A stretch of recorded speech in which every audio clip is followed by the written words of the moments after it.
అందరికీ నమస్తే అండి. నా పేరు సూర్య. నిన్న పోతిన మహేష్ ఒక ఇంటర్వ్యూ చూశాను. అతను ఆ ఇంటర్వ్యూలో చాలా చాలా చెత్త అంతా మాట్లాడాడు. ఇప్పుడు సడన్గా పవన్ కళ్యాణ్ అని అతను అవినీతిపరుడు అయిపోయాడు, జగన్ అనే అతను జననాయకుడు అయిపోయాడు, ఉత్తమ పురుషుడు అయిపోయాడు, అలాగే నా వెంట్రుకు కూడా పీకలేరు అని చెప్పేదో అన్నాడు. రాళ్ల దాడి కూటమి సభ్యులు చాలా ముఖ్యులు, హస్తం ఉంది రాళ్ల దాడిలో అని చెప్పి అన్నాడు.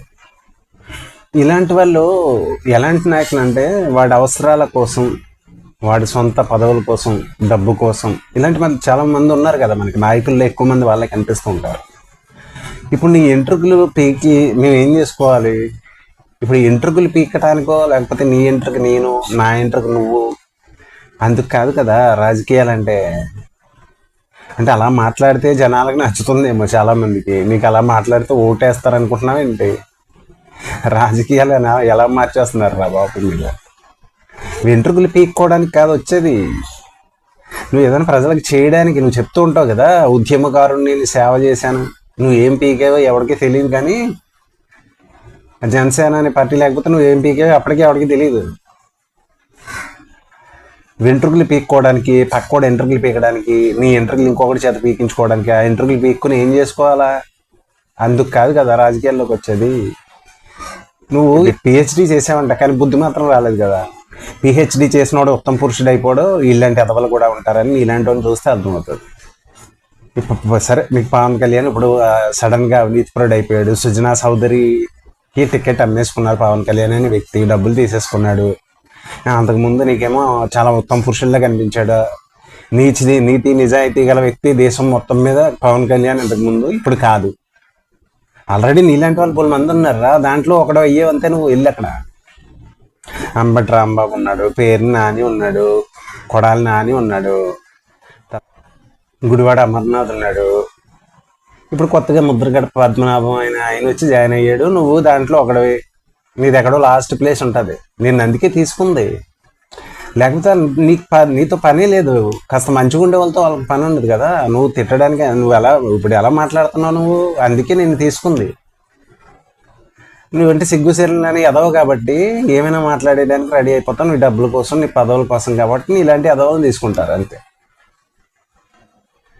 పీకించుకోవడానికి ఎంట్రుకు కూడా పీకలేవు. ఏం భాష అది? దేనికోసం అది? దేనికోసం అంటున్నా? నేను రాజకీయ నాయకుడు కదా.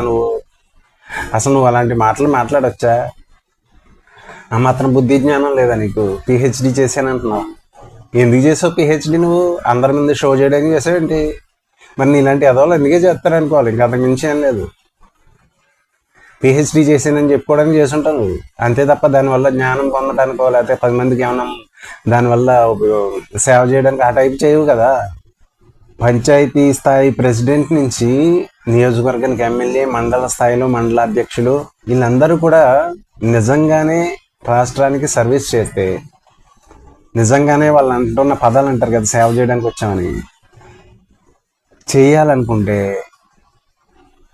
రాష్ట్రాన్ని ఎప్పుడో అభివృద్ధి పదంలో ముందుకు తీసుకెళ్ళిపోతారు. ఒక నియోజకవర్గ స్థాయిలో నిజంగా ఒక ఎమ్మెల్యే స్థాయి వ్యక్తి ఒక నియోజకవర్గాన్ని అభివృద్ధి చేయాలి అనుకుంటే నిజంగానే చేయొచ్చు. మన చట్టంలో చాలా ఉన్నాయి. చట్టం అన్ని వెసులుబాట్లు కల్పించింది, అన్ని పవర్స్ ఇచ్చింది వాళ్ళకి, కానీ వాళ్ళు చేయరు కదా.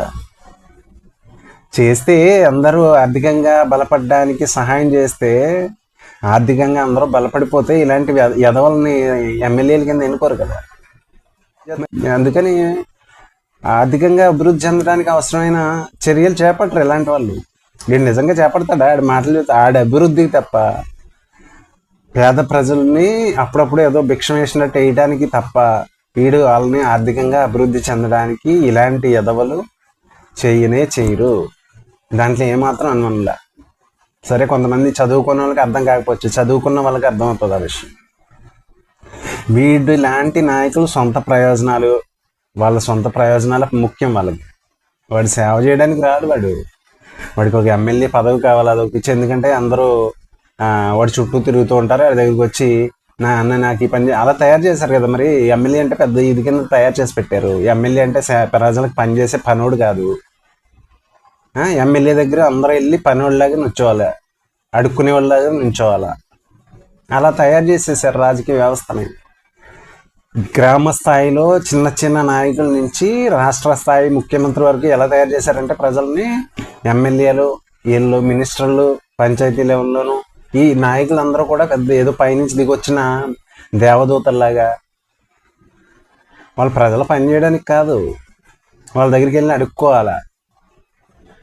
ఇలాంటి వాడు నిజంగా సమాజానికి ఏమైనా మంచి చేస్తాడు అనుకుంటారా? ఈ మాట తీరుని చూసిన తర్వాత నిన్ను కేవలం తీసుకుంది ఎందుకంటే వాళ్ళు ఒక పనికిమాలినోడు, ఇంతమంది ఆల్రెడీ ఉన్నారు కదా పనికిమాలిన వాళ్ళు, వాళ్ళు నువ్వు ఒకడు అంతే, ఇంకొంచెం ఎక్స్ట్రా ఒక హాఫ్ నాలెడ్జ్ కానీ పడేశారు అంతే. అంతకు మించి నీ పనేం లేదు అక్కడ.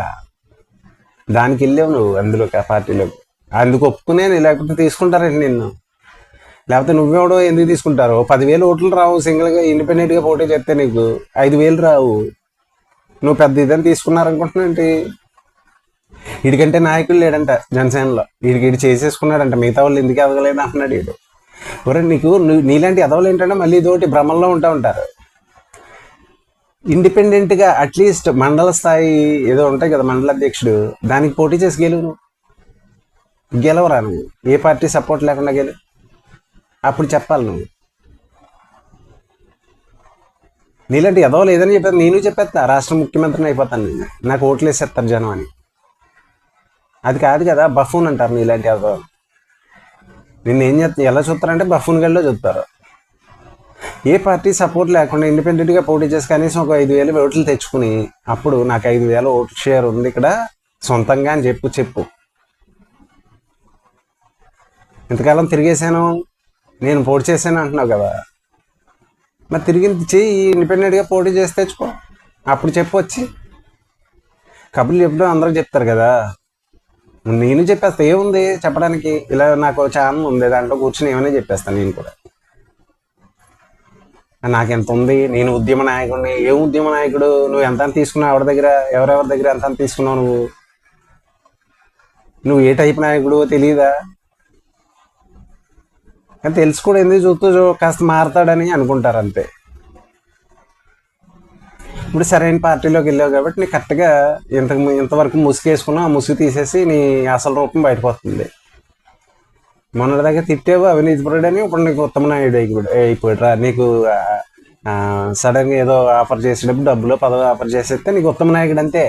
నీలాంటి ఎదవలు అలాగే ఉంటారు కదా. మరి పవన్ కళ్యాణ్ నీకు సీట్ ఇవ్వలేదు కాబట్టి నీకు ఉత్తమ నాయకుడు కాకుండా పోయాడు, దాంట్లో సీట్లు అమ్మేసుకుంటున్నాడు, అతను అన్నీ చేసేస్తున్నాడు.